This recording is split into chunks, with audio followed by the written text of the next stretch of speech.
And I was like, I don't know what else we could add in there, but it looked good to me. Yeah, I thought it was really nice. So that's perfect. Awesomeness. So we got our final project done then. So I'll submit that part I emailed you when we're done with our meeting. Okay.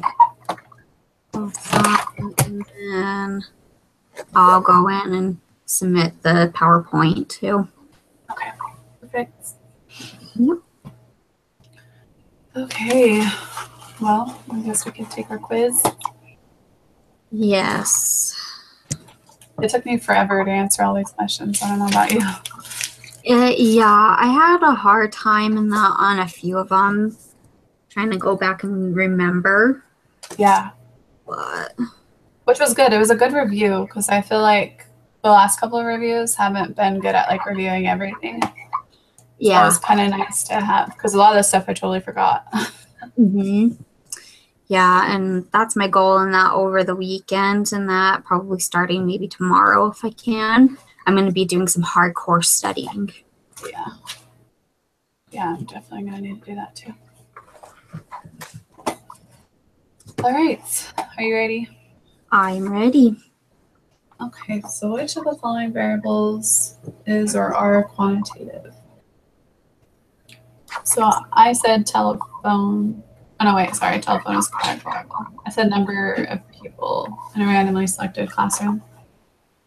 Okay. And then doesn't brands of cars? So that's categorical. Oh, okay. Because I was looking at that, I'm like, I think it's that one, but I'm like, it's also kind of categorical too. So yeah, it was confusing because I threw the number 3 in there. I think that's what made it confusing. Yeah, that's exactly what made it confusing. Oh. Okay. And question 3. Oh, okay, so this one I wasn't completely sure on. So students didn't. Do you know what you or did you feel good about any of them? I flirted with between observational and experimental, but I think I put experimental because they actually had control over their sampling method. Whereas in an observational study, you don't have any control over anything. Yeah. I went back to the chapter though and read, and it said like experimental studies, they have a control group and a test group. And I was like, okay, well, they don't really have that. So then I was leaning more towards observational. But I didn't like the reasonings behind it because, like you said, I don't think they didn't have any control. Like they rolled a die, but does that mean that they didn't have control over which cereals are selected?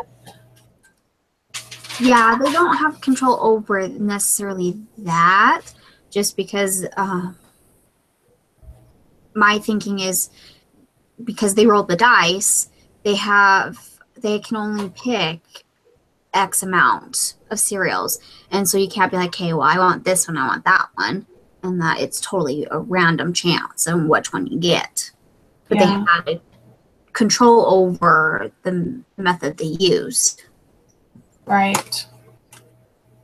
That's true. So should we say experiment then? That's what I'm going to put. Okay. Because they had control over the sampling method. Okay. And question 4. Oh yeah, so when they fix the error, what will happen to the sample median? I said it would increase. That's what I said too. Okay, cool. Question 5. I actually typed that into the Excel thing just to make sure, and it increased, so. Oh, there you go. Felt good about it. So question 5, the time to complete a standardized exam in the BYUI testing center is approximately normal if a mean is 70 minutes and a standard deviation of 10 minutes. Using the 68, 95, 99, 7 rule, approximately what percentage of students will complete the exam in under 50 minutes? to 1 decimal place. So I got 2.4. Okay. So with that one there, I didn't get that. I actually went through and calculated the percentages according to the rule. So apparently I didn't finish all the way. Oh, okay. Well, so I was looking at it, and under 50 would be like 3 standard deviations away, which puts it in the 99 points. Well, it's, how did I do this? Okay, so sorry, it's at 50 is 2 standard deviations away, so that's at the 95%. So to find the space between 50 and 40, you take 99.7 minus 95 and divide it by 2. And so 99.7 minus 95 is 4.7 divided by 2. I got 2.35. That's how I did it. Okay.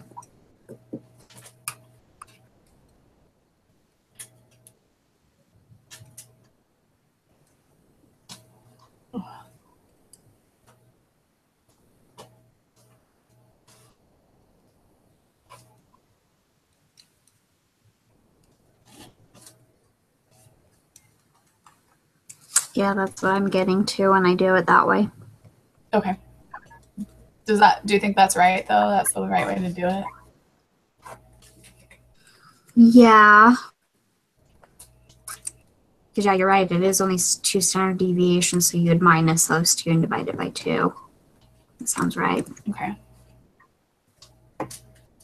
Okay. So then question 6, define the 35th percentile. So for that, I just put 0.35 into the applet, and then I shaded below it. So for the z-score, I got negative 0.385. And then I think we plug that into the equation. The z-score equals x minus the mean divided by the standard deviation. Okay, I did that same thing too. However, mine didn't give me the same z-score that you got though, because I got, if I'm looking at this right, 0.935. Okay, let me see what I did. So did you type in 0.35 at the top? Uh-huh. Yeah, and it gives me the z-score of 0.935. Oh, because I'm shading both. That's probably why. Yeah. Yeah.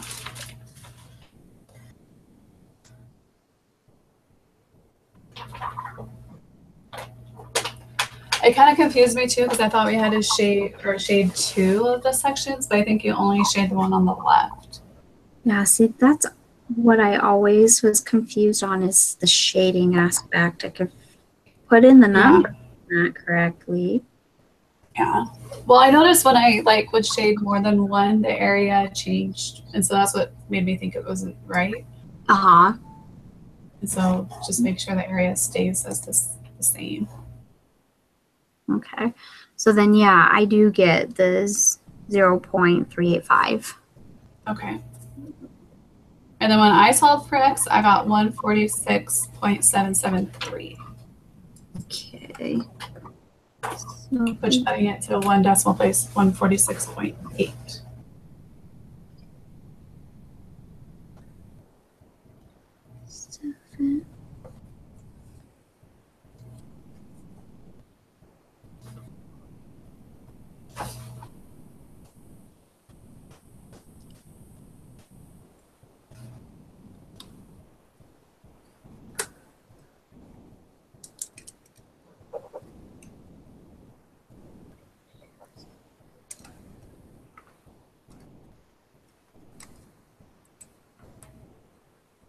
yeah, so 1.54.627. So yeah, that's what I got. Okay. So wait, sorry, what'd you get? 154.627. Oh, I got 146.8. Did I do something wrong? Because you take the 0.385 and times that by 10.2, which I got 3.927. And then you add the 150.7. That's what I got. Okay. 10.2 times, oh, did you times it by a negative 0.385? No, I didn't. And then add 150.7.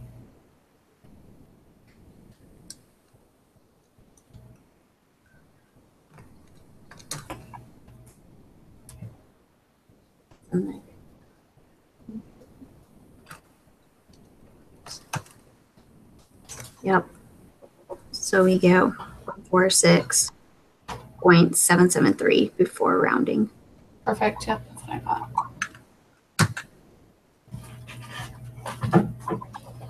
Okay. So question 7, suppose the sample size for this study was n equals 2. What would be the shape of the distribution of sample means? So I still said skewed right. I did too. Okay. That makes the most sense to me. That's what made sense to me too. Okay, perfect. And then question 8. Suppose that a simple random sample of n equals 20 tanks is selected and the sample mean capacity is found to be 8550 gallons. What is the z-score corresponding to the sample mean? So that's using the same equation. So I got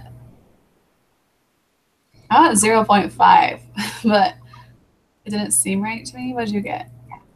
I got a negative 76.7 something, but I think I did something wrong because you probably added the capacity in here and divided by the square root of that.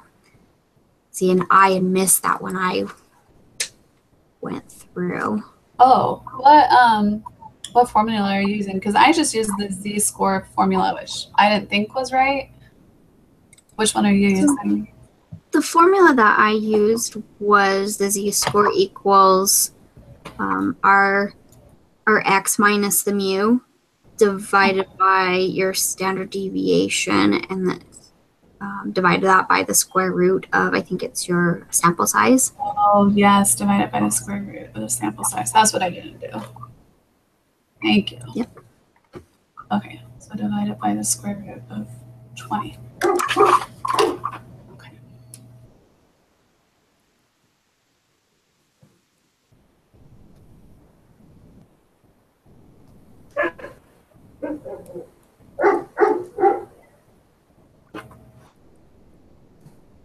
Okay, so I got 2.236. Right. And then when I plugged that into, I don't know if you have to plug that into the applet. And when I did that, I got this actual z-score. Oh, I thought that number was the z-score. Is it? Because that formula is z equals that, right? Right. So I think that's the z-score. I cannot remember because I went back to, there's a lot of times where they would say, okay, this is what it is, but then you have to put that into the applet. Is that just a p-value? Yeah, that's to find the p-value and like percentiles. Okay. So they ask you like what percentile that z-score is, then you put it into the applet. Okay, there we go. So yeah, so I did that, but then I also went a step further. Yeah. Okay. So I think it's just 2.236. Okay, cool. Then that probably means I did the next one wrong too. So what is the probability that the sample mean capacity of 50 randomly selected tanks will be greater than that? So I guess I just need to add the square root 50. See, and when I did that one, I wasn't sure if I did that one correct either. I found there's a formula that you do. You just take the 50 minus the 8544 and divide that by 12. I don't know. That was the only thing that I could find to get a probability. Oh, so that's when you put the z-score back into the applet to find the probability. So what did you get for the z-score? So let me do that because I didn't do the z-score. Okay.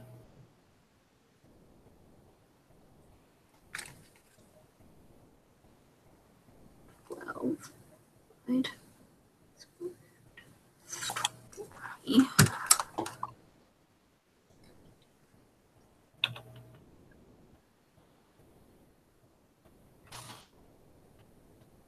Oh, I might be wrong. Okay,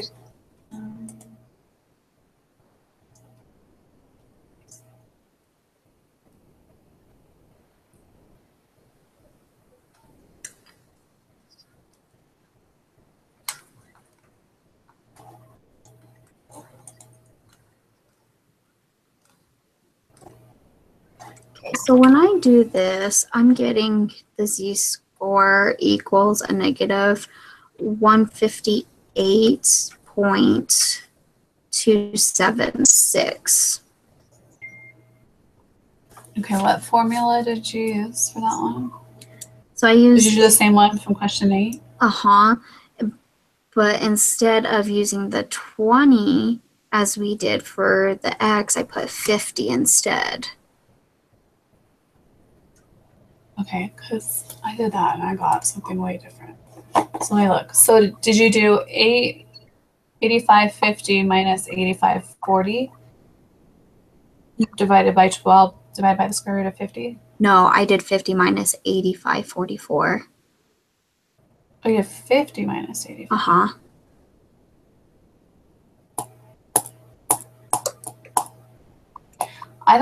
think we're supposed to do, hold on.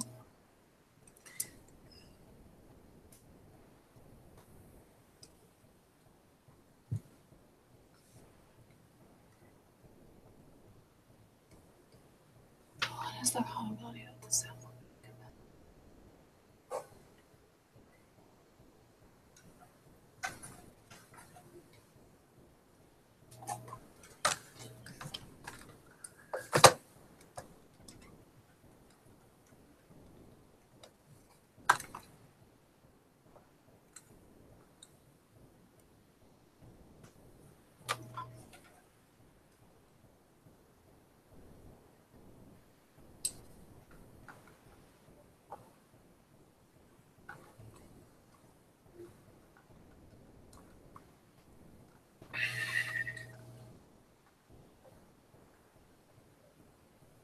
Okay, because then if I do it the way you said, the 8550 minus the 8544, divide that by 12, divided that by the square root of 20, then I get 0.112 for the z-score.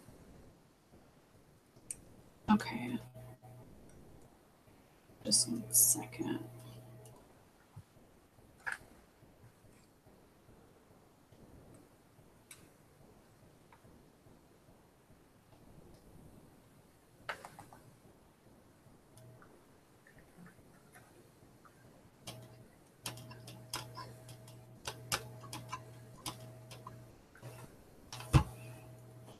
I'm like so confused.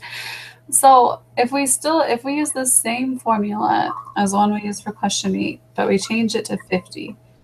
So we do, I'm just trying to think out loud. So I'm not saying that this is right. I'm just trying to like think it out. So we do x, which is the new value. Okay, hold on. So the actual the mean is 8544. So for this one, it'd be 8550. So we do 8550 is x minus the mean, which is 8544. Mm-hmm. That's what I think I was doing wrong there. 85, 44. So then we divide that by 12 by the standard deviation, but divide 12 by the square root of 50, which is the sample size of question 9. Okay. So if I do that minus 85, 44, 6 divided by 12 divided by the square root of 50. Okay, so I actually got 3.5355. But I don't know if that's right. But it seems to make sense to me to do the same formula as the one before. Yeah. But with the new values. And that's what I get to when I calculate it that same way you just did it. Okay. And then to find the probability that something's higher, we shade the right side, right? And we put the formula, the z-score in. Mm-hmm. But then the answer is like 0, I think. 1, 2, 3, 4.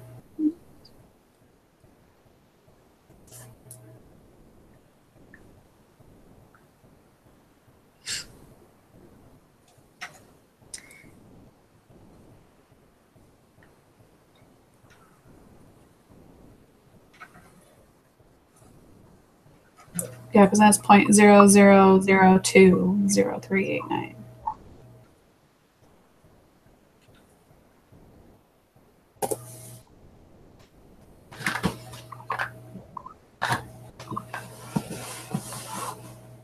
Yeah.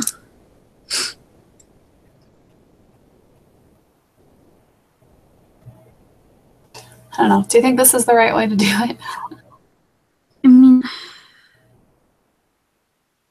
I had a hard time with this one, and I really couldn't find an exact formula to really use to find the probability. And I even went back through like some of my emails to see if I had asked a question about this because I thought we had asked, but I couldn't find anything. Okay.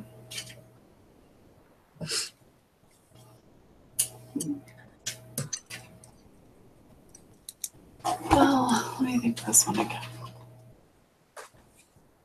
I mean, it could just be 0. That's, I mean, we've had that answer before, but it just seems weird. Right. Yeah. Okay, I mean, so I don't think you'd put just 2.039 in there because that doesn't make sense with it being a -4. Well, oh, it's 8540. Maybe that's why. Maybe it needs to be 8540 minus the mean of 8544. Yeah, I think I did that wrong. Okay. Let me think. 8540 minus 8544, which is -4. Divide that by 12 divided by the second square root of 50.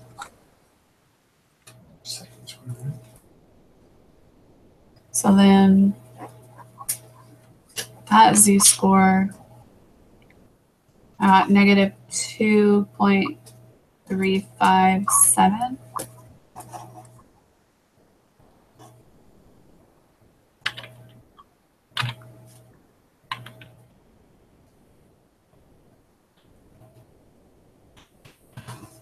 Okay.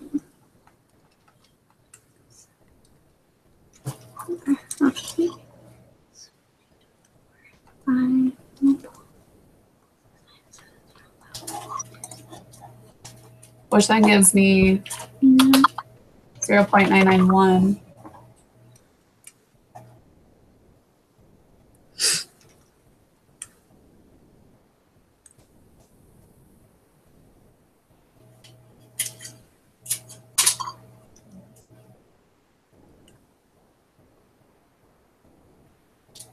No.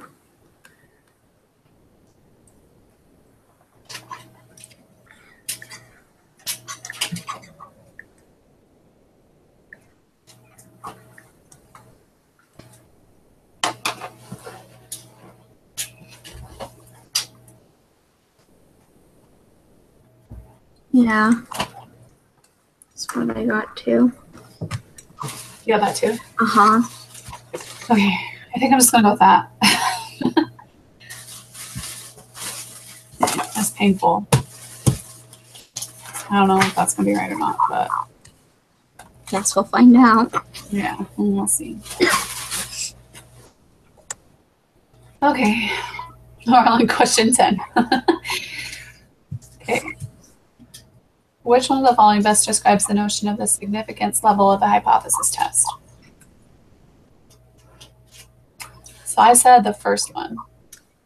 I said that same thing too.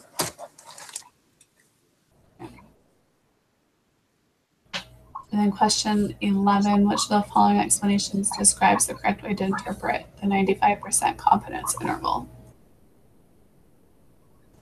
So I said the last one and the third one.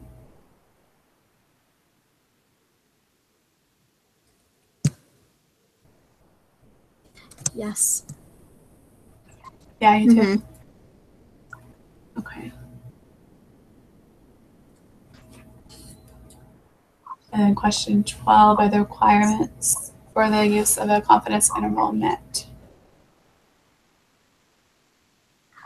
And I said yes because the data is normal, the second one. Okay. But See, that one I wasn't sure. I wasn't sure either because I thought we had been told that the sample mean has to, or the sample size needs to be more than 30. So I thought no. Yeah, I just think this. I was debating between both of them. Yeah, but then following the normal distribution, I thought I was told with my meeting I had when we went over one of the tests that Yeah. this distribution's normal, then we'd want to say yes. So I looked it up in lesson 6 and 3.1, Uh-huh. and it says, or how many observations are required so that the central limit theorem will assure that the distribution of sample means will be approximately normal? And it says the answer is it depends. If the parent population is normal, then the sampling distribution of X will always be normally distributed no matter how many observations are selected. Okay. So then That's based what on makes say yes. Yeah, that's what makes me say yes. Because I was with you, like, well, they always said it had to be like 30. But I think that's no matter what, if you have at least 30, then it will be normal. But if you have less than 30, if the distribution's normal, then it'll be normal. Okay. That makes sense. Okay.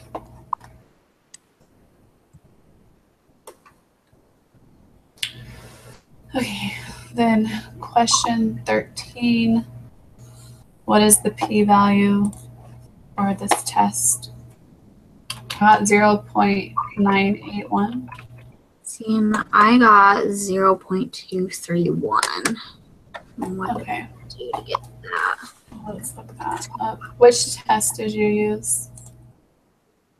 I think I used a one proportion test. Oh, okay, because I used the one sample test, so maybe I did the wrong one.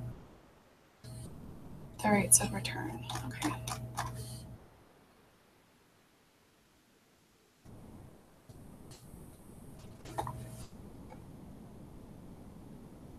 But maybe I did mine wrong too. Because I just did the 39 months. I think the 39 months it was my N.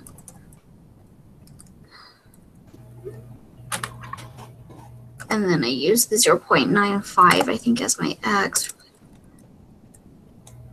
Is that what I did?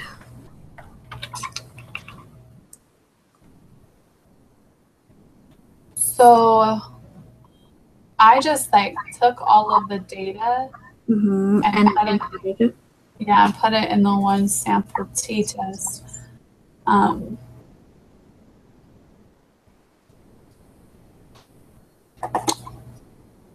me think why. What else did I do? Let me try that. Because that makes sense given the data that you have. Yeah.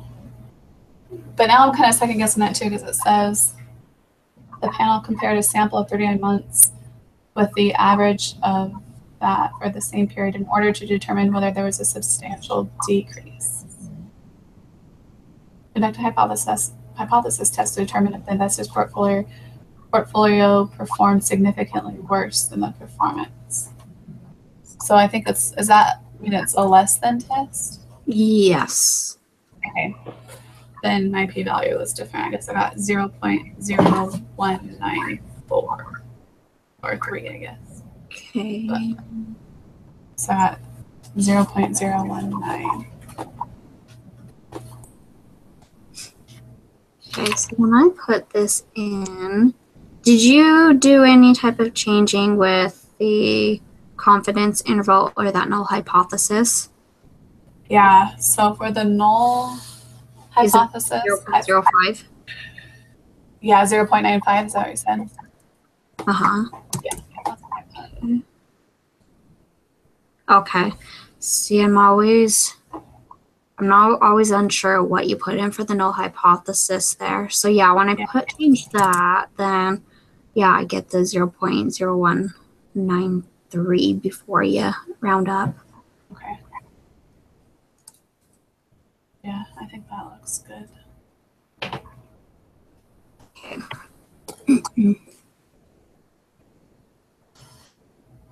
Okay. Number 14, should he use independent sampling or dependent sampling? So what'd you put? I said it needs to be an independent sampling. And I think it was how you select the husband is independent of how you select the wife. So I put the opposite. I put dependent because whichever it says, so whether a particular wife is included depends on whether her husband is included. Because they like come together, so they depend on each other. You know, like because you're including couples, you can't just randomly pick wives and then randomly pick husbands. Like you have to pick a wife, and so that if you pick that wife, that means you have to pick her husband. Okay. See, and I always thought it would be independent because what the husband makes doesn't depend on the wife. Oh, the income, which that is true, but what they're asking though is like how to choose the participants. Okay. And like their income doesn't have to do with how he's choosing. So then when you put it that way, it does make sense to do dependent. I hate these ones because they're always, it can be both, really, it could. Yeah. So you put it as the second one. Yeah, that's what I think it is. Okay.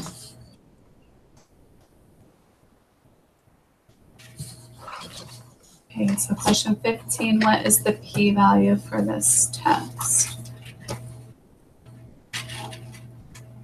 And I got 0.096. That's what I got. Okay. Like, let me get to see. So then for question 16, I said no because the p-value was greater than the level of significance. Okay, yeah. So is that the first one then? Yeah. Okay. So then question 17, are the requirements for using the desired confidence interval satisfied? What did you put for that? That one, I put no because the sample size isn't large enough. Because, I mean, they're taking just 10 random samples. And I was confused on whether or not they do the same 10 homes for each person And so, I mean, that would be total of 20. Yeah. So we create a Q-tip plot and see that the points in the plot roughly form a straight line. So that made me think yes, because the line is basically straight. Yeah. So I just said yes, because the distribution of mean differences is normal because the data have been determined to be normal. Okay. Yeah, that makes sense there too. But yeah, that one stumped me. I sat there for a while thinking about that one. Me too, because it's kind of like the other one we just did, where it's like, well, that the sample size isn't big enough. Yeah, I don't know. exactly. That's a bit confusing. Yeah. They just board these funky. Oh, that sucks. Okay, so then question 18. I said, let me look which one it is. The third one is the one that I said.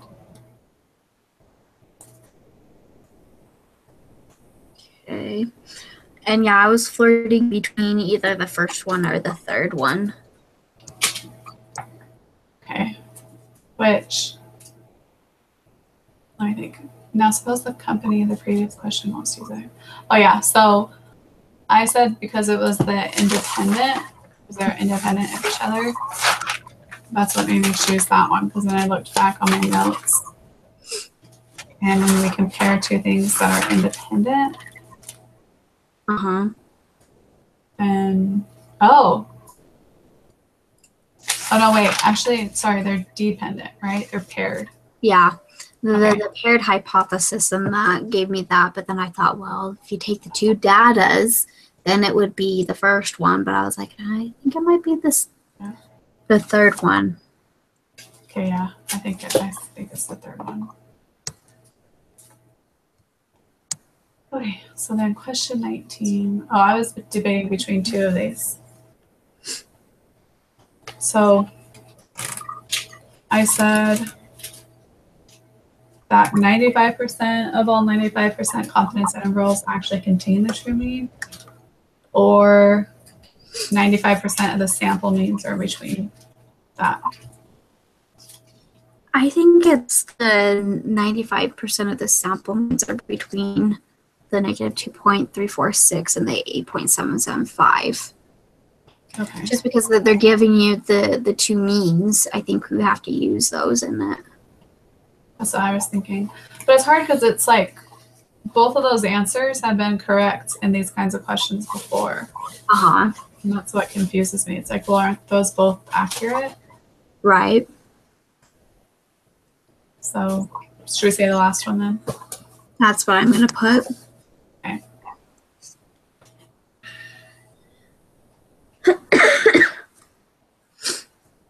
So number 20, if P equals 4/5, what is the smallest value of N that satisfies the requirements for a normally distributed P? This is one of those ones that I've had a hard time with before, because I got the answers 12.5 and 50 when I put them into that equation, those equations. Right. See, and I wasn't too sure on that one. The only thing that I could find that would make sense would be to put in like what the Z or the confidence level would be for what we want to do it. So I put like the 95 confidence level, and then divided that by 0.05 and square rooted that, times that by 0.8 times 1 minus 0.8, and I got 245. And then a decimal. What equation is that?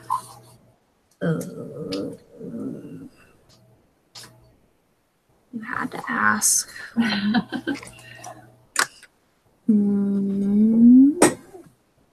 Found it. I find it. Because you know those two equations that we used for our Skittles test to see if the sample size was large enough? Those are the equations that I used. Really? Because I couldn't figure out which one to use.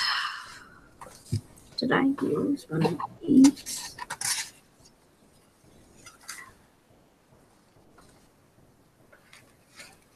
I can't even remember where I found the equation either. That was bad.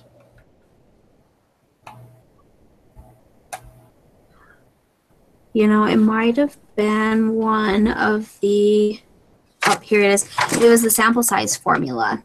The n equals z times the standard deviation divided by m square rooted. I think What lesson is that for? That one would have been in one of the last ones that we did.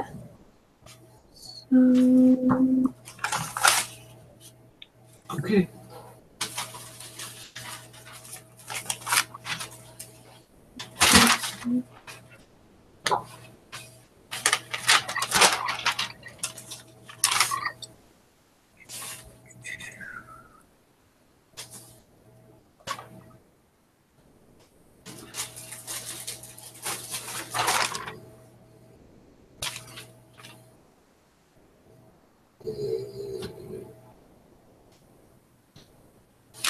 Oh, I think I see that in lesson 17.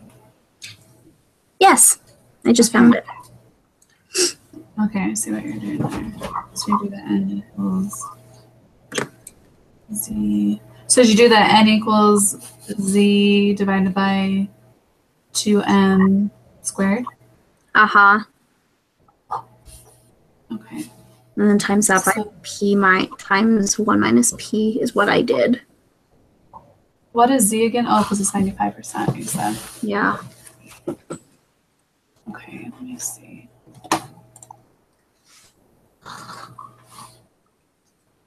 But I mean, I could totally be wrong on that one too.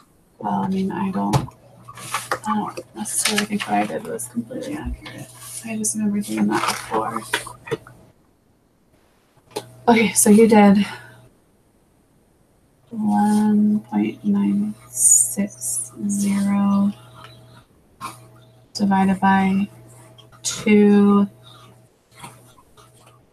Oh, the margin of error. Mm-hmm. So I think what I did with that one is I took the 4 divided by the 5. Yeah. And that's how I got the 0.8 for the P. And I think the margin of error, I just put that as 0.05, I think is what this looks like. Which would be your the confidence level. Okay. What number did you get? I got 245.8624.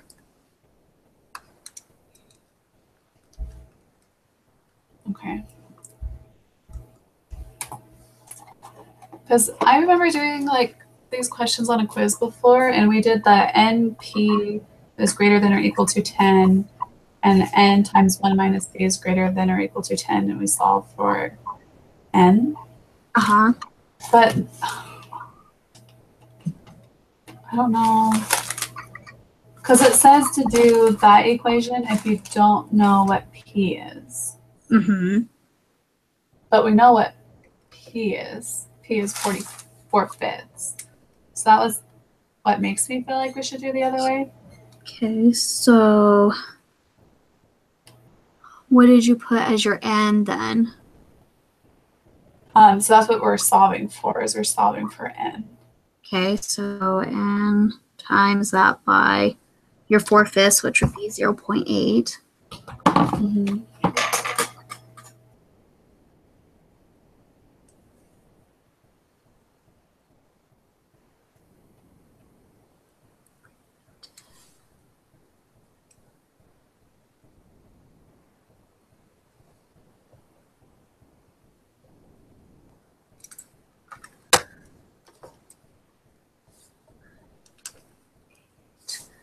So for the first one, I get 12 0.5. Yeah, I got that too. Mm-hmm.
And then the second one, did you get 50?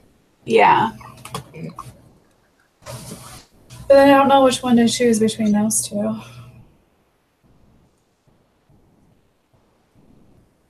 Just 12.5 seems to make the most sense. Yeah, because the It's smaller. smallest. Yeah. Okay.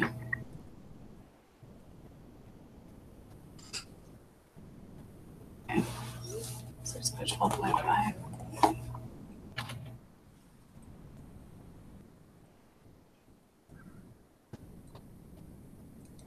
Do you think that's right, though? Do you think those equations are right? I mean, compared to what I was doing, I would say yes. Because, I mean, I had no idea what the margin of error was. So, I mean, I guesstimated. Okay. So, I mean, what we just did, and that seems to be, Okay. I would go with that. Okay. Okay, well then question 21. Are the conditions met so that the sample proportion P will be approximately normal? I said yes Mm-hmm. for this because of the second one. Yeah, I did the same too. Okay. Perfect. And 22, the geneticist conducts her survey and calculates P to be 0.512. Which of the following is the most correct interpretation of this statistic?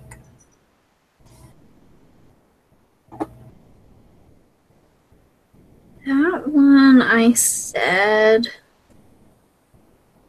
the third one. And I said the last one.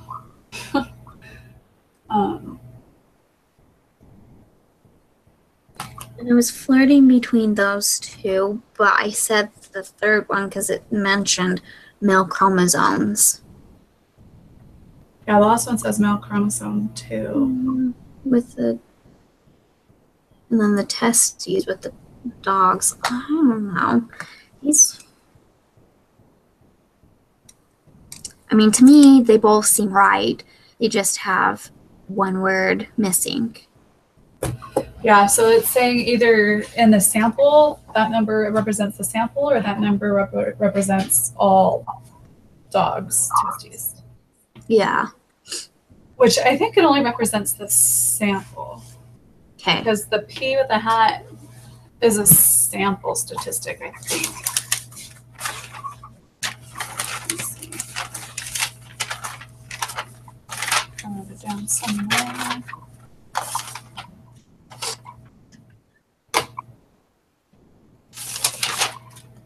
Yeah, P with the hat is a point estimator for the proportion of P. Yeah. So I would say it's just representative of the sample. Okay. Well, that's what's making me think that at least. Okay. Okay, and then 23, I got 42.667. Same with that one. I got 53.315. And what I did was I took the 65 minus 320, divided that by the square root of 750.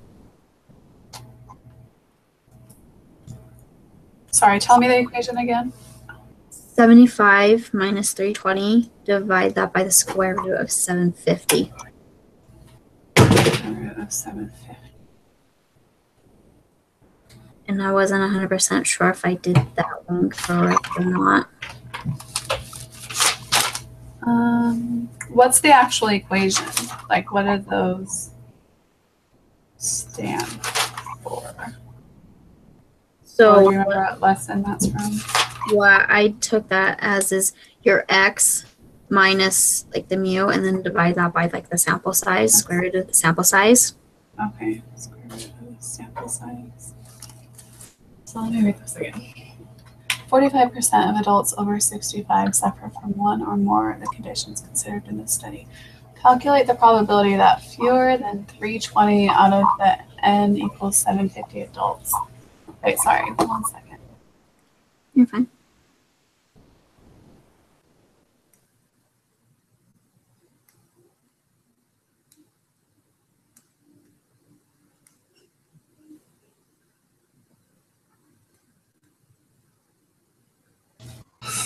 Sorry. Okay. Calculate the probability that fewer than 320 out of the n equals 750 adults over 65 in this study suffer. Oh, I wonder if we're supposed to find the z-score again.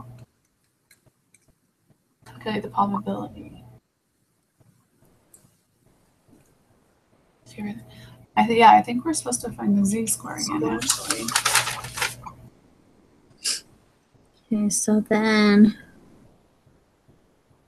But we don't know the standard deviation.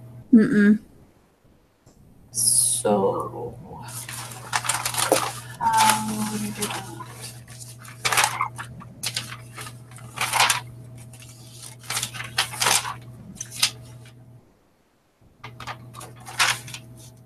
Z-score equals the value minus the mean divided by the standard deviation.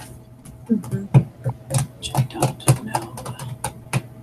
I mean, the probability ones and that I never fully understood because I don't think we did very many of them. Yeah, I don't think we really did either.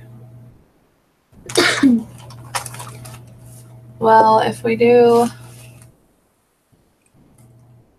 p the hat minus p divided by the square root of p times 1 minus p divided by n. So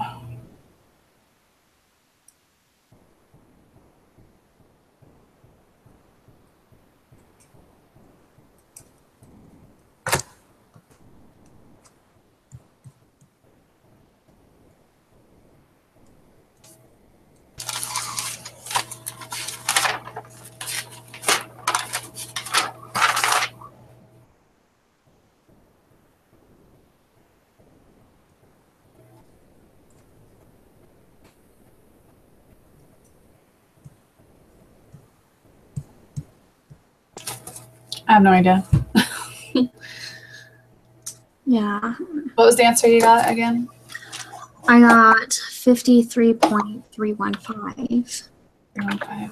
Let's just go with that. I have no idea.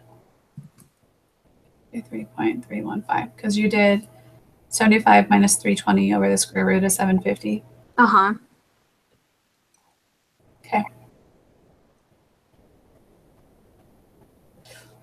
Wait, how'd you get 75? No, 65. Oh, 65. Uh-huh. 65. Okay.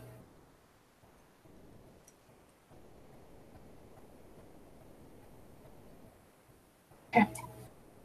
I'm fine sticking with that. I don't know what else to do. Yeah.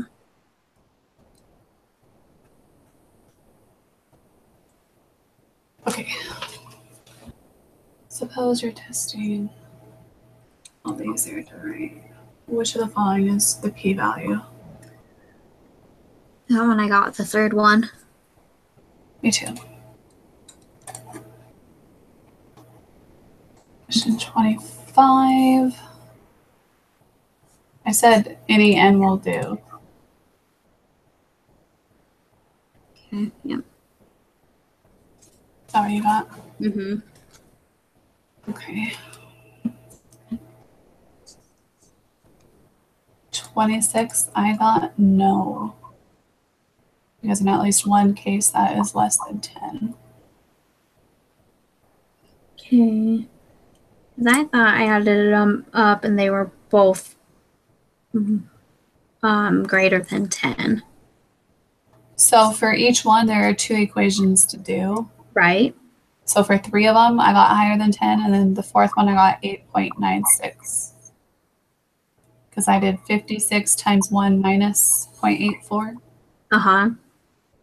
which gave me 8.96, but I'll calculate it again in case I didn't do that right.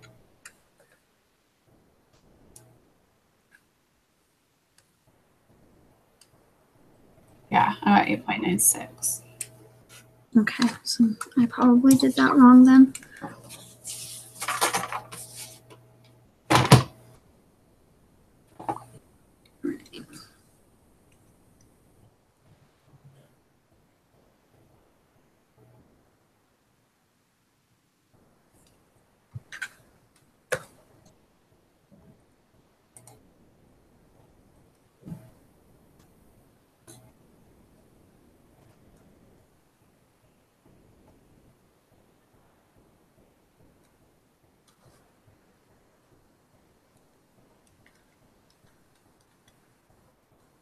Yeah, I did that wrong.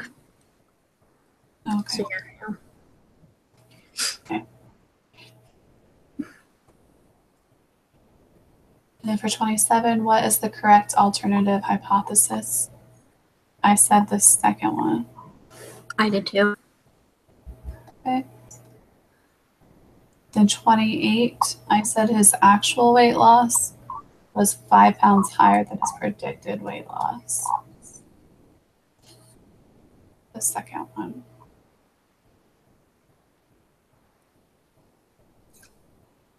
Okay, yeah. That's what I did too. Okay, I wasn't too sure on that one. Yeah, I was flirting between the first one and the second one, but then I was like, no, it's got to be the predicted one. Okay. So then 29, I said the third one. As the compliance goes up by 1%, on average, 5 pounds are lost in 3 months. So did I. Okay. The number 30, I said linear relationship between X and Y and the variance of error. So the last one and the second to last one. Okay. And then I don't know if this one is right in that because I do remember seeing in that the observations are independent. But I had a question mark on that one. Okay, so when creating a scatter plot, a residuals plot, and a QQ plot, which of the 5 assumptions about linear regression are being checked? So, Because I looked under section 3 of the last lesson for the checking the requirements, and it does list observations are independent. But I know we were having problems with that question on our quiz too. yeah, because I thought for that one, that's one that cannot be checked directly. It's just knowing that the value of one of the y's tells you nothing about any other points. Yeah. And that's what's confusing because you give you that and then you get the requirement summary down at the bottom that doesn't tell you that. So, Yeah. So based off of that, I mean, I would say no, it's not. And just those 2. Yeah, I think I'm going to just stick with the 2. Okay. But we can try that if we need to next. Yeah. All right. So for question 31, I got 0.780. That's what I got too. Sweet. Okay, and then 32, this one was hard for me. I think it's nonlinear. That one was iffy on me too, and that because I thought it was supposed to be linear. I could be wrong. Well, it had like some outliers. That's what made me think it wasn't. Okay.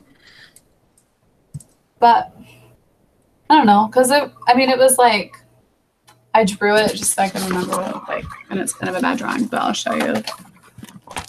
So, like that, because it goes in a linear, but then it has those like 3 dots off to the side, Yeah, that's how mine was too. which makes me think it's not linear. Okay. Yeah. I don't Just know. don't want any negative outliers. Yeah. Because I wouldn't say that it's a fairly strong positive association either. I would have said it wasn't as strong. Yeah. I mean, I knew it wasn't negative. If anything, it was going to be positive. Yeah. But yeah, that nonlinear does make a little more sense. Okay. Okay. Question 3, the y-intercept. Negative 17.087. Yep. So I got.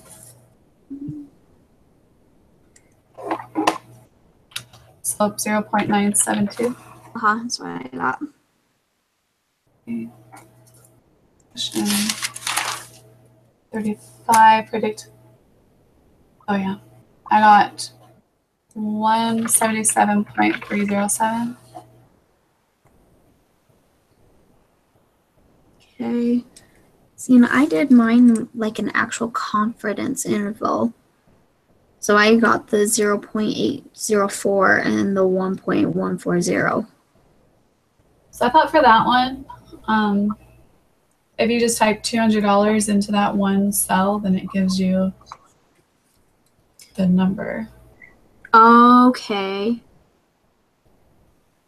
Yeah, there you go. And what did you say that you got? Well, before rounding it, I got 177.307. Yeah, and I do remember seeing that one on there. Okay. Yeah. Yeah. Then the lower bound of the confidence interval, I got 146.063.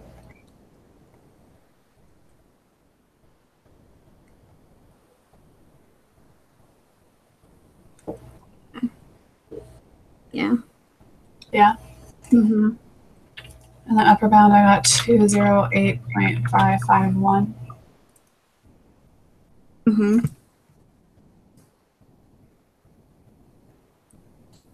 Oh, and then the margin of error.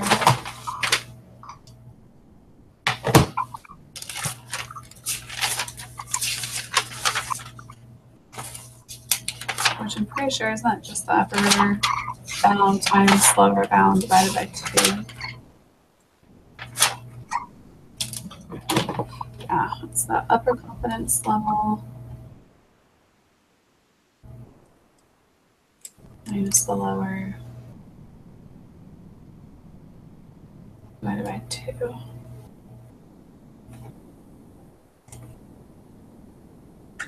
Got 31.244.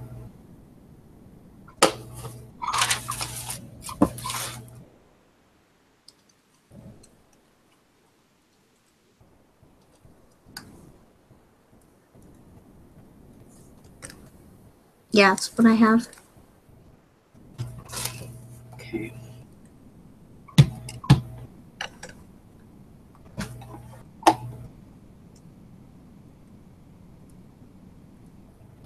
Choose the correct null and alternative hypothesis. I said the last one. I did too. Perfect. What is the value of the test statistic? 11.512.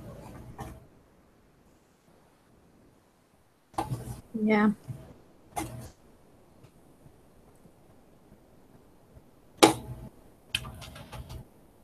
And then for the p-value, I got 0. I did too.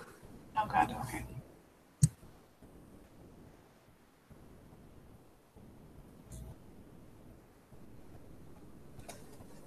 So then I said reject the null because there's sufficient evidence. So I said the third one.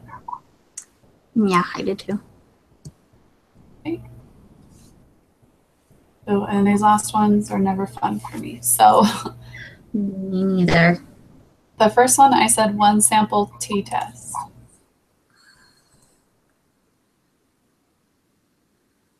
And I said that because the mean, they don't know for sure what the mean is. They said it's approximately. I said either that one or the one proportion. So yeah, I would agree. Okay. Then for the next one, I said one sample z-test because that one, they actually know what the mean is. The sigma is known. Or the standard deviation, I guess, because they know what the standard deviation is. Yeah. Okay. So the next one I said test of one proportion.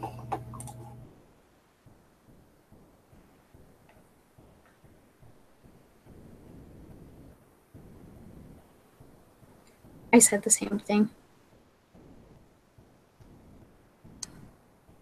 And then the next one I said test of two proportions.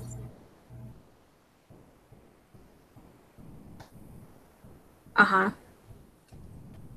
And then the last one I said linear regression.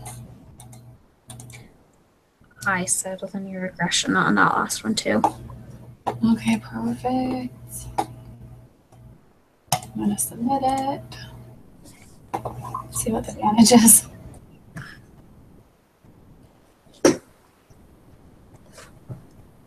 Oh shoot, we missed quite a bit. Did we?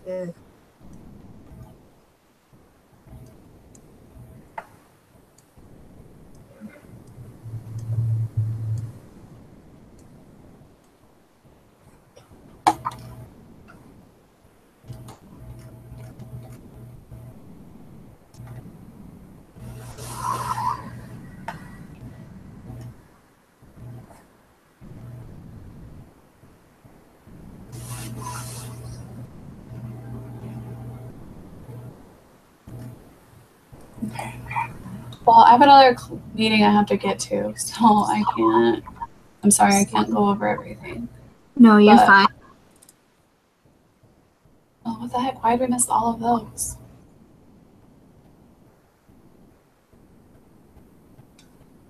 Oh, wow. Okay. That's very frustrating.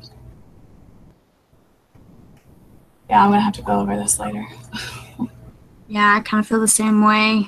Good thing in that for the good old studying for this weekend. Oh. Yeah. Dang. Okay. Well, good luck. Yeah. Good luck to you too. Thanks. Yeah. Okay, well, I guess this is it. This is our last meeting, so Yeah. It's been a real fun. glad it's over. Or almost over. Okay. All right. Thanks, Ashley. See ya.